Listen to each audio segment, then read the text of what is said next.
embargo, la enfermedad que produce es la malaria. Plasmodium, hay muchos tipos. ¿Se acuerdan que cuando vimos tenia, había tenia solo y tenia nada, ¿cierto?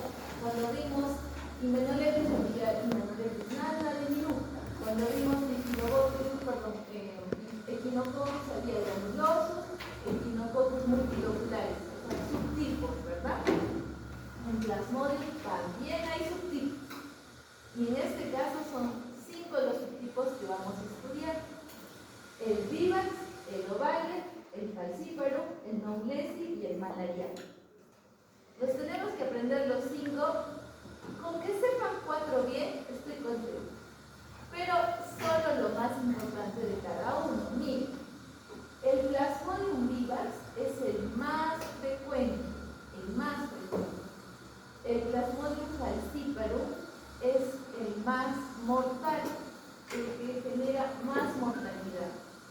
El Plasmodium malariae no predomina en el Perú, felizmente, predomina más en África. Y el noblesi no hay, felizmente, sí hay el malaria en el Perú, solo que no predomina. El noblesi no hay en el Perú, hay en África, plenamente. Vamos con los estadios evolutivos. En el caso de los estadios evolutivos, tenemos la forma de trofozoito, que ya la conocen, tenemos la forma de esquizonte o meronte, que también ya la conocen, y de micro y macrogametocitos, que también la conocen. Entonces, ¿qué les quiero decir con esto?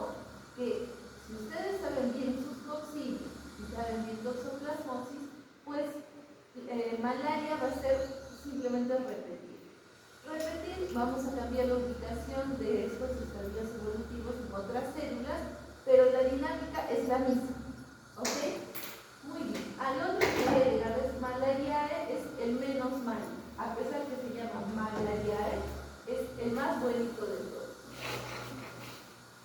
Muy bien. Entonces, ahora vamos a ver cómo lucen los diferentes estadios evolutivos en cada uno de los subtipos de malaria que hemos visto. Por ejemplo, el trofozoito, ¿qué decíamos? Que el trofozoito, ¿qué forma tenía? Redondito, ¿no es cierto? Normalmente el trofozoito ya era redondito, gordito. Lo mismo ocurre en malaria. En el caso del Plasmodium vivax, los trofozoitos son redonditos, como pueden observar. Tienen forma de anillo. ¿Se dan cuenta? Es redondito y acá tienen como una puntita, como si fuera la piedrita de un anillo. Y el espacio interior da la impresión de que estuviera vacío, por eso parece un anillo completo.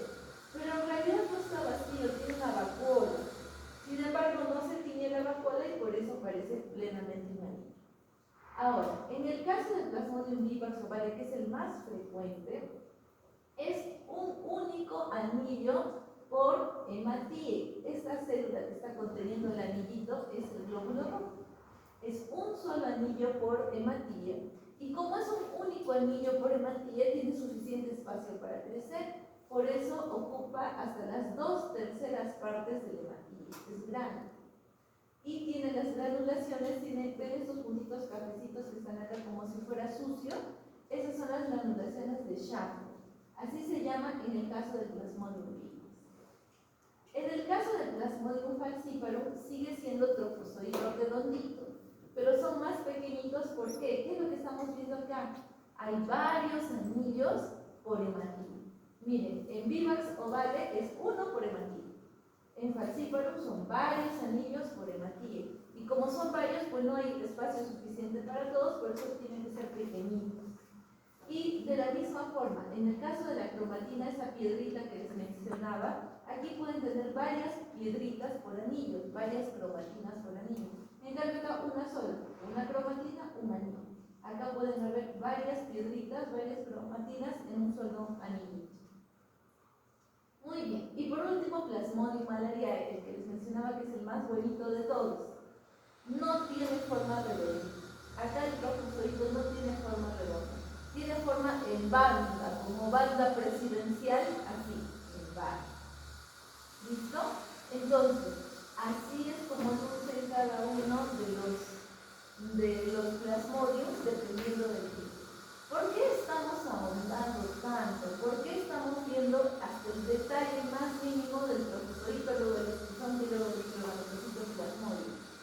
Porque la malaria es una enfermedad que tiene presencia en el Perú, es relevante, aún su epidemiología es importante. Y en segundo lugar, para poder saber al tiempo si es un caso de falcíparo. Yo necesito poder identificar lo más pronto posible, sobre todo si es falcíparo, porque si es falcíparo, la mortalidad se dispara. Yo tengo que actuar ya, yo tengo que hospitalizar a ese paciente. Por eso necesito saber identificar de mil y un formas con certeza que es falcíparo. Y si no es, bueno, inicio mi tratamiento. Vamos con el caso de los esquizones o merontes, que es lo mismo, ¿no es cierto? ¿Cómo luce un meronte? Miren, en el caso del Plasmodium vivax, el meronte crecía y en algún punto se rompía, ¿no es cierto? Como una galletita. Lo mismo, miren, es grande. ¿Y qué es lo que estamos viendo dentro? Son los núcleos de los futuros merozoitos, de los futuros pedacitos. Entonces, ¿en cuántos pedacitos se va a romper el Plasmodium vivax? En 16. O sea, el meronte va a dar origen a 16 merozoitos, hay 16 de esos puntitos, de esos núcleos. El falciparum, que es el peor, el más malvado, pues va a tener más merozoitos, hasta el 18. Y malariae, que es el más buena onda, tiene menos merozoitos, la mitad, 8. Como tienen menos merozoitos, pues van a tener más espacio para crecer y los merozoitos son más grandes. Por eso la literatura dice que a simple vista el meronte de malariae parece un poco. ¿Se dan cuenta? Parece una roseta de maíz. Y por último, los micro y macrogametocitos. En el caso de Plasmodium vivax, el micro o macrogametocito se observa así, como un punto, una bolita en un extremo del mantel. Es esto de acá. Es grande, esférico, muy pigmentado y se encuentra apartado a un lado del mantel. Plasmodium falciparum tiene un gametocito bien particular. Tiene forma de salchicha. Entonces, esto me va a avisar. Esta salchicha maligna me va a decir, es falciparum, tenemos que hospitalizar. Si yo no encuentro esto, bueno, pues lo más probable es que sea esto o esto. ¿Listo? Y el Plasmodium malariae, el gametocito es semejante a vivax. Es esférico, es un poquito más pequeño, también se encuentra marginal a un costado, pero son bastante similares. Aquí la parte más importante es esta salchicha. Esto me dice, es fácil. Entonces, aquí les estoy dejando en un cuadro comparativo. Es importante que estudien todas y cada una de estas imágenes y de las características de cada uno. No es complicado si es que lo estudian comparando. Por eso, en el orden que hemos visto, van a estudiar ustedes. Primero los trofozoitos, cómo luce cada uno. Entonces, anillitos, ¿no es cierto? Un solo anillo en el vivax, que es buena gente. Varios anillos en el falciparum porque está potenciado, mucho más maldad junto. Y Plasmodium malariae, que es más tranqui, tiene su banda presidencial. En merontes o esquizontes ya saben que son grandes porque van a dar paso a merozoitos. Entonces aquí el número mágico es 16.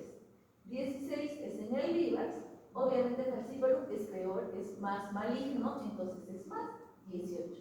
Y en el caso del malariae es más benigno, la mitad de 16, 8. Y por último los gametocitos, que son una bolita que está marginal en ambos casos, a excepción del falciparum, que acá está la salchicha maligna, que es la determinante. Y listo, no es tan complicado, comparando va a ser muy sencillo. Ahora vamos a comenzar a nombrar algo más. Este ciclo también es heteroxeno, también interviene más de un huésped. Pero acá ya no vamos a llamar huésped definitivo o huésped intermediario, porque uno de estos huéspedes va a tener un nombre especial, va a ser un vector. ¿Se acuerdan cuando estudiamos en la primera clase las definiciones quién era el vector? El vector era aquel que transporta, muy bien. Y no solo transporta, sino que también dentro de él pueden ocurrir algunos o varios estadios. Entonces, esto significa que el vector tiene relevancia en el ciclo, es importante. Entonces, ¿de qué vector estamos hablando en el caso de malaria? De la famosa Anopheles hembra.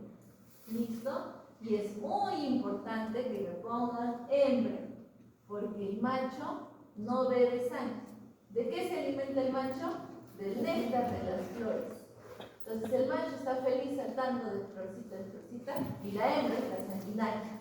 Entonces es importante que ustedes pongan el, ¿listo? Muy bien.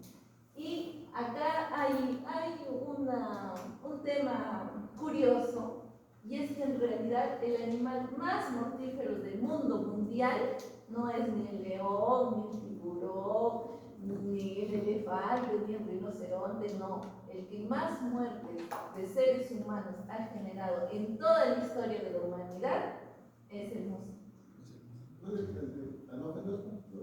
Dentro de, vamos a aprender en la tercera fase que otros mosquitos existen y vamos a ver todas las enfermedades que cargan cada uno de ellos, pero dentro de está Anopheles. Y de hecho que la malaria ha sido el dolor de cabeza por miles de años, no solamente en el Perú, en Sudamérica, sino también en África, de donde aparentemente surgió la humanidad. Entonces, es nuestra cruz Anopheles. Muy bien, entonces vamos a nombrar a nuestros huéspedes. Tenemos al huésped vertebrado, ya no lo vamos a llamar como definitivo, sino vertebrado, y a nuestro vector, Anopheles hembra, que es nuestro huésped invertebrado. ¿Listo? Entonces, en este caso, como ya no estamos utilizando la definición de definitivo intermediario, los estadios que hemos aprendido, me refiero a merogonia, gametogonia, esporogonia, van a ser repartidos de forma equitativa. ¿A qué me refiero? Que en el caso del huésped vertebrado se va a llevar a cabo la esquizogonia o merogonia, que ya saben, y la primera mitad de la gametogonia. Mientras que en el invertebrado se va a llevar la segunda mitad de la gametogonia y la esporogonia. ¿Listo? De esta manera se va a distribuir el ciclo. Entonces ya vayan diferenciando para que no se confundan. Por eso es importante hacer relaciones. En el caso del sarcoquistes, donde hay dos huéspedes, se lleva a cabo dos cosas, ¿cierto? O sea, se lleva merogonia más gametogonia y se lleva a cabo, la gametogonia más la esporogonia y se lleva a cabo en el otro la merogonia con la endogonia. Dos. En el caso del gatito, el gatito lo quiere todo, entonces ahí no hay equidad, ahí es 3 para el gatito, merogonia, endogonia, esporogonia, y lo que resta para el otro huésped que es la endogonia. Y en el caso de malaria, como ya no hay definitivo para decir a ti te corresponde la gametogonia o a ti te corresponde la gametogonia, hacemos como Salomón y partimos la gametogonia por la mitad. Entonces a ti la primera parte y la mitad de la gametogonia y a ti la segunda parte de la gametogonia y la esporogonia. ¿Listo? Vamos diferenciando. Muy bien. Entonces, en el caso de las formas infectantes, van a depender de estas fases que ya hemos definido. Miren, el resultado final de la esporogonia es la formación de los esporozoides. Entonces, la forma infectante del huésped vertebrado van a ser los esporozoides. Y en el caso de la gametogonia, ¿en qué se van a congelar? Se van a congelar cuando son micro y macro gametocitos. O sea, cuando se juntan y todavía no pasa nada porque son citos chiquititos. Entonces, la forma infectante del huésped invertebrado es como micro y macro gametocitos. Y ya lo de gametos y demás ya ocurre en el huésped invertebrado. ¿Ok? Entonces, forma infectante del vertebrado es lo que termina el resultado de esporogonia, esporozoide. Forma infectante del huésped invertebrado, o sea, de Anopheles hembra, en lo lo que se congeló la primera parte de la gametogonia en micro y macro y la mucosa. Mecanismo de infección. ¿Cómo yo, como persona, puedo adquirir los esporozoides? La única forma es a través de la picadura. ¿Listo? Entonces, la picadura de Anopheles hembra va a hacer que ingrese primero la saliva, que es anestésica, y junto con la saliva, que es anestésica, entre los esporozoides. ¿Por qué les hago tanto hincapié en el mecanismo de infección del hongo? Porque mañana vamos a hablar de dos enfermedades más que tienen de por medio otro vector cada una. Y a pesar de que estos dos vectores también succionan sangre, el mecanismo de infección no va a ser la picadura, va a ser otros elementos. Entonces, acá en malaria sí es la picadura, ¿ok? Mecanismo de infección. Comenzamos entonces con el ciclo de la malaria. Entonces, tenemos en primer lugar Anopheles hembra. Anopheles hembra busca a una persona X, se acerca, va a ingresar su probóscide, que es por donde va a succionar la sangrecita, y lo primero que va a hacer es inyectar su saliva, que tiene anestesia. ¿Por qué? Porque si no nos picara con anestesia, pues sentiríamos el punzón así, ¡ay! Y lo mataríamos, ¿verdad? En cambio, como inyecta anestesia, tú no te das cuenta, sigues haciendo tus cosas y te está succionando la sangre muy feliz. ¿Por qué aquí es clave la saliva? Porque cuando sale la saliva, sale la forma infectante. ¿Cuál es la forma infectante? Los esporozoides. Entonces, ingresan, son inyectados junto con la saliva y los esporozoides. Y esos esporozoides, como la toxoplasmosis, como las coxillas, ¿pueden quedarse en el exterior? No. ¿Qué tienen que hacer lo más pronto posible? Buscar una célula donde meterse. Sin embargo, estos esporozoides que son inyectados junto con anestesia entran medios acortados. Entonces, en los que se les quita lo adormitados, más o menos circulan 30 minutos en nuestra sangre. 30 minutos sin rumbo, hasta que se dan cuenta que tienen que buscar una célula. Pasan esos 30 minutos y van a buscar su primera célula objetivo, que van a ser los hepatocitos. Se meten al hepatocito. ¿Y qué estadio va a transcurrir? ¿Qué estadio transcurrir en el ser humano? Merogonia o esquizogonia, ¿no es cierto? En primer lugar. Entonces va a ocurrir la primera merogonia. A esto se le llama esquizogonia hepática. ¿Qué quiero con esto? Cuando hemos aprendido coxillas, las merogonias, ¿cómo se denominaban? Se denominaban por números, ¿no es cierto? Merogonia 1, Sameronte 1, Merozoitos 1, ¿verdad? Y luego venía Meronte 2, Merozoitos 2. En la toxoplasmosis, la merogonia, los merontes, ¿cómo se denominaban? Por letras, A, B, C, D. Y en el caso de la toxoplasmosis, la merogonia se va a denominar por la ubicación del tejido. O sea, no va a ser ni meronte 1 ni meronte A, sino va a ser meronte hepático. ¿Listo? Y el siguiente meronte va a ser por otra célula a la que se va a meter, a los hematíes, va a ser meronte eritrocitario. En el caso de malaria, no sé por qué no les gusta llamar meronte en la literatura, le dicen esquizonte. Pero saben ustedes que es lo mismo, es sinónimo. Por eso desde el principio yo les decía merogonia o esquizogonia, porque es exactamente lo mismo. Si no, después se me confunden y piensan que son cosas diferentes. No, es lo mismo, son sinónimos. ¿Ok? Entonces, circuló por 30 minutos, busca su primer objetivo, que es el hígado. Llega al hígado, se mete, hace su merogonia hepática o su esquizogonia hepática. Entonces, se mete, forma el trofozoito redondito, crece, se vuelve meronte grandote y se rompen merozoitos. Estos merozoitos que salen del hígado también les cambian el nombre en la literatura. Les ponen de nombre criptozoitos, así como cripta, criptozoitos. Pero siguen siendo merozoitos hepáticos. ¿Ok? Pasó la primera esquizogonia merogonia. Ahora van al segundo lugar donde van a hacer la segunda merogonia, a los hematíes. Se mete el hematíe, primero es un trofozoito redondito, luego crece, crece, crece y se transforma en meronte o esquizonte grandón. Y de allí se rompen pedacitos que son merozoitos. ¿Cuántos merozoitos salen? Dependiendo. Si es que es Plasmodium vivax, ¿cuántos merozoitos van a salir? 16. Si es Plasmodium falciparum, 18. Y si es Plasmodium malariae, 8. ¿Listo? Entonces la cantidad de merozoitos va a depender de qué tipo de plasmodium. Una vez que ha hecho la segunda merogonia, la esquizogonia eritrocitaria, ahora viene la siguiente etapa. ¿Cuál era la siguiente etapa? Gametogonia, ¿cierto? Entonces vuelve a entrar al hematíe.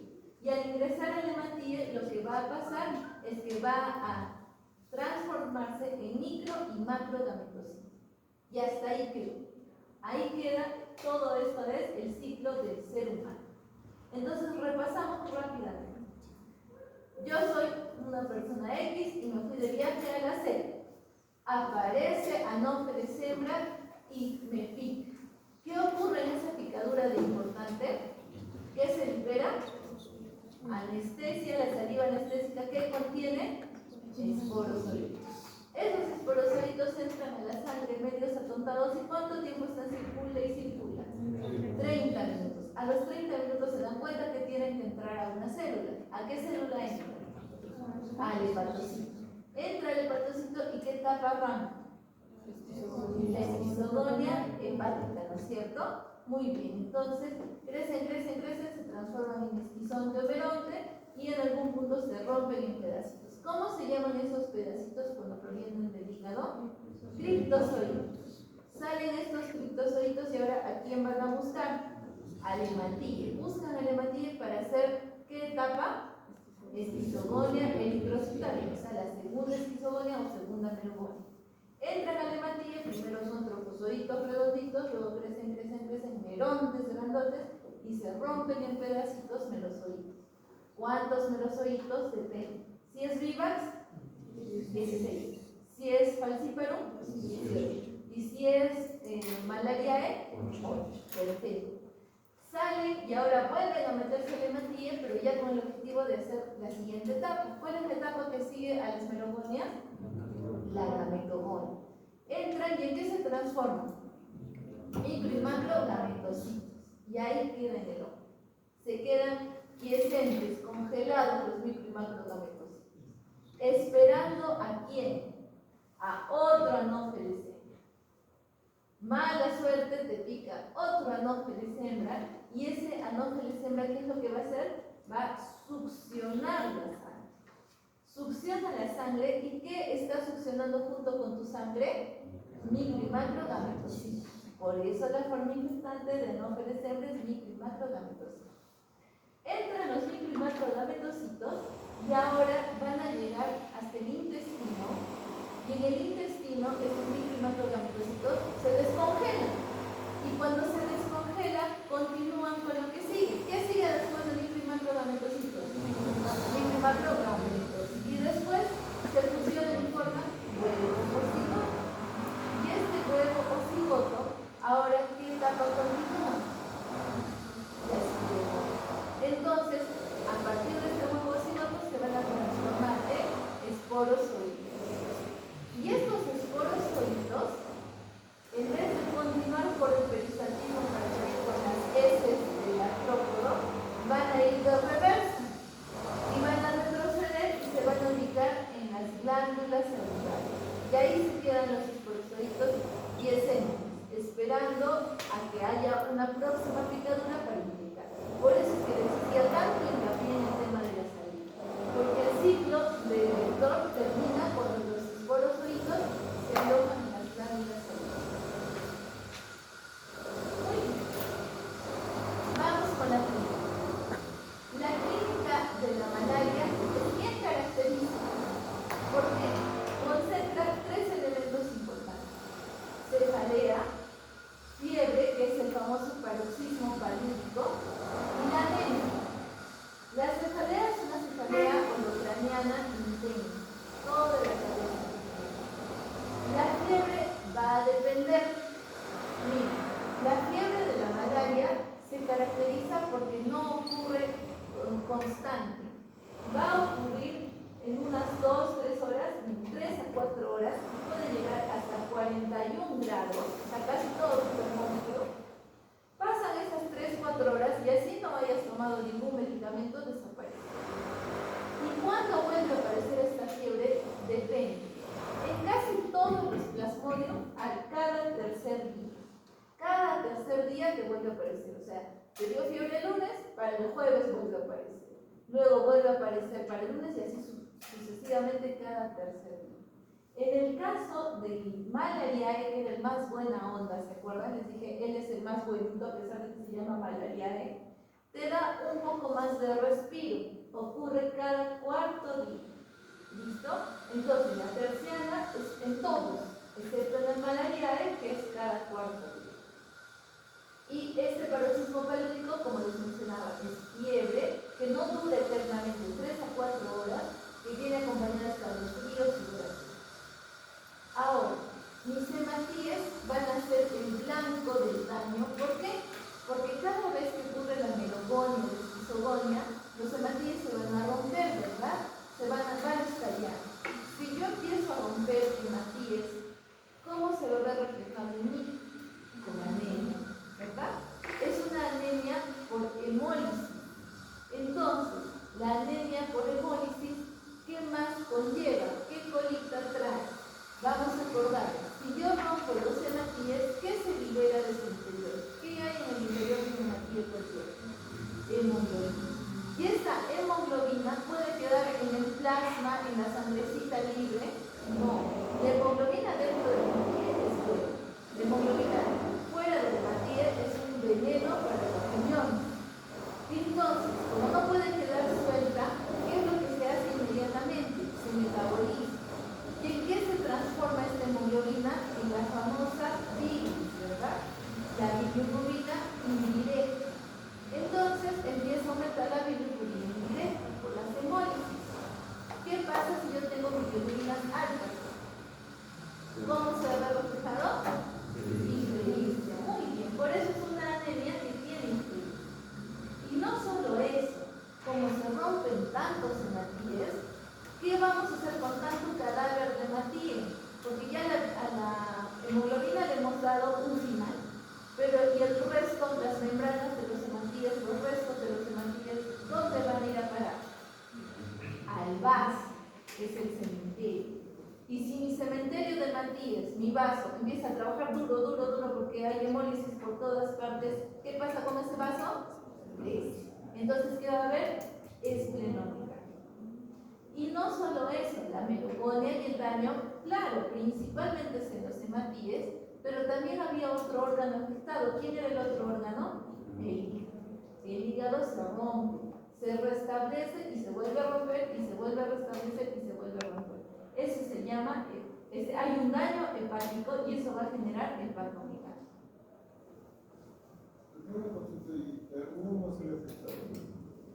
¿Algún qué?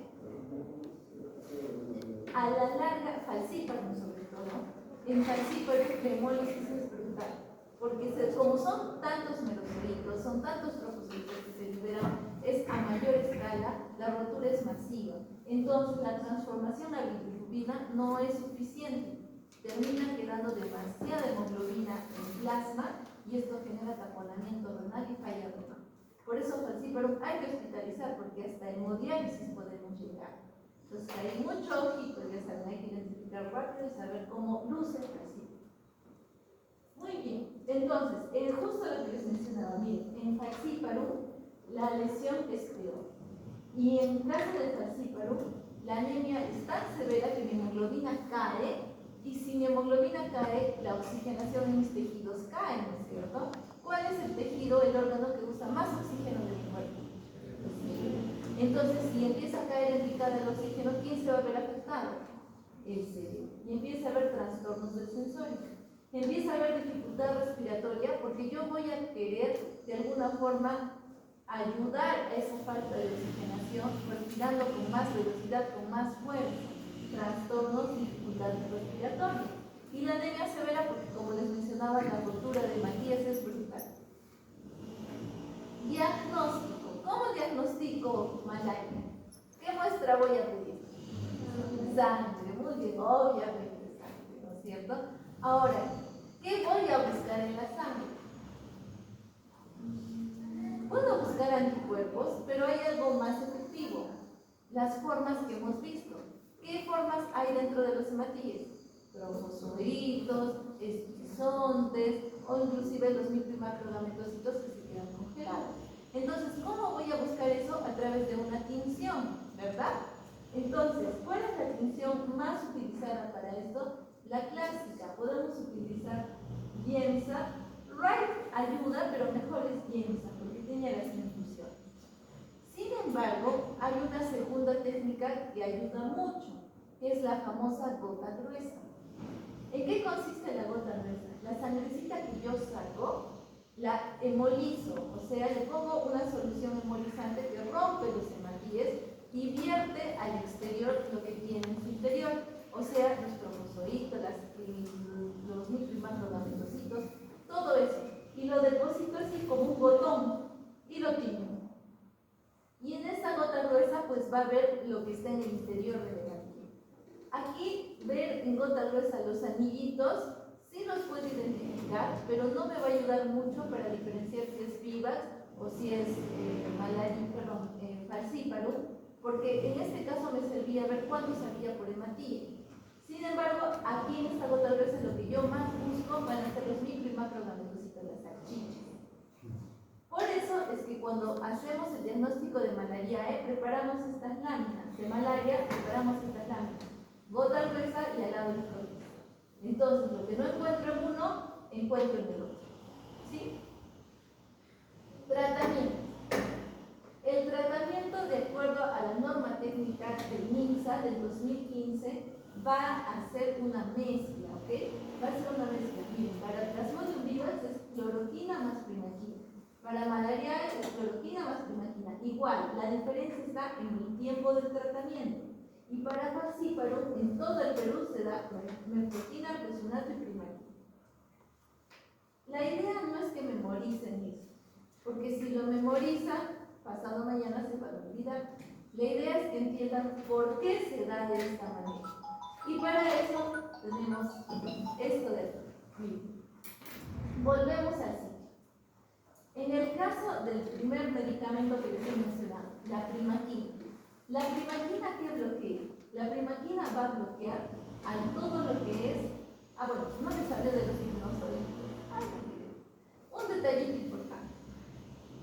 En algunos plasmodios pueden quedarse dormidos en el hígado, ¿sí? Y si se quedan dormidos en el hígado se llaman hipnozoitos. Y hay que tener mucho ojito con esto para el tratamiento. ¿Por qué? Porque si yo doy tratamiento que no cubre los hipnozoitos, ellos van a despertar y vuelven a reactivar la malaria. Entonces, la primaquina va a cubrir a los hipnozoitos, al esquizonte hepático y va a cubrir al micro y macrogametocito. ¿Listo? Todo eso cubre la primaquina. En el caso de la cloroquina y la mefloquina, cubre tanto los merozoitos de los hematíes como al melonte del eritrocitario. Entonces se dan cuenta que si yo quiero tratar Plasmodium vivax o malaria, necesitaría dar primaquina más cloroquina o primaquina más mefloquina, o sea, un combinado.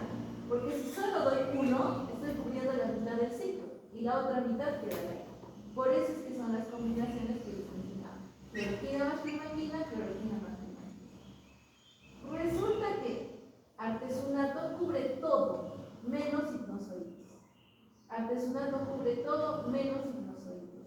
¿Y por qué no lo doy solo? Si cubre todo, ¿verdad? Por el riesgo a que hagan resistencia. Es la única arma que tenemos contra Falciparum. Si es que hace resistencia al artesunato, todo se fue al diablo, porque ya no vamos a poder tratar y esos pacientes es muerte segura. Por eso artesunato lo damos combinado con los anteriores, con mefloquina y primaquina, para potenciar y que no haya ningún sobreviviente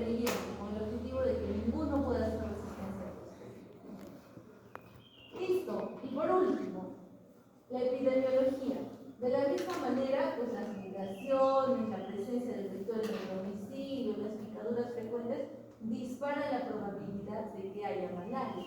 ¿Y cómo vamos a prevenir? Pues usando quimioprofilaxis, usando control biológico, o sea, eliminando a estos anófeles hembras, usando insecticidas de alto poder residual para que puedan desaparecer y perdurar esa desaparición. Y acá sí tengo que hablarles de la profilaxis. Es que es algo externo, pero es muy importante. Miren, ustedes van a viajar a la selva. ¿Es inevitable que les vaya a dar malaria? Dicen, pero voy a usar ropa de manga larga, voy a tratar de no concluir zonas donde haya mosquitos, pero aún así podrán evitar que algún mosquito los pique en algún momento. Es bien difícil, bien difícil. O sea, el hecho nada más de salir a la esquina a comprar un helado ya es presa de cuántos mosquitos. Entonces hay una posibilidad, y esa posibilidad es usar quimioprofilaxis. La quimioprofilaxis es básicamente tomar la medicación 1 a 2 semanas antes de tu viaje, durante tu viaje y hasta 4 semanas después de tu viaje. ¿Listo? Principalmente a quienes se recomiendan eso. A gestantes, a niños menores de 5 años, a personal de salud y a turistas, que van a ser ustedes. ¿Y qué es lo que dan para el quimioprofilaxis? La cloroquina o la mifequina. Lo importante es que respeten este tiempo de tomar la medicación. Entonces, cuando ustedes quieran viajar a zonas endémicas de malaria, a la selva peruana, o si se quieren ir a un safari al África, van a tener que tomar esto a modo de prevención, sobre todo considerando la alta mortalidad pensando en la. Muy bien, chicos, para mañana es su tarea y mañana sí es quiz repaso que involucra todo